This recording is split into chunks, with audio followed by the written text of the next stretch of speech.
उद्योग मंत्री उदय सामंतांनी भाजप प्रदेशाध्यक्ष रवींद्र चव्हाणांचं कौतुक केले।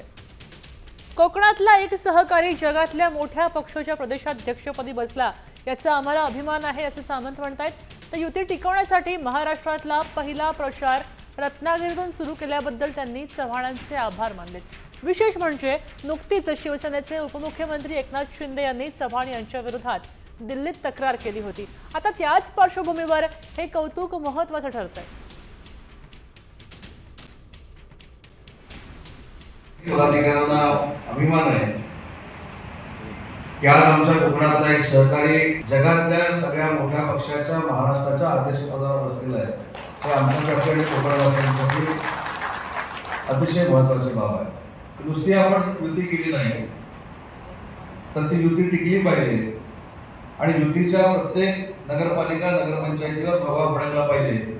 या भावनेतनं महाराष्ट्रातला पहिला प्रचार रवींद्र चव्हाण साहेबांनी रत्नागिरीतून सुरू केला, त्याबद्दल देखील त्यांना मला धन्यवाद देतो।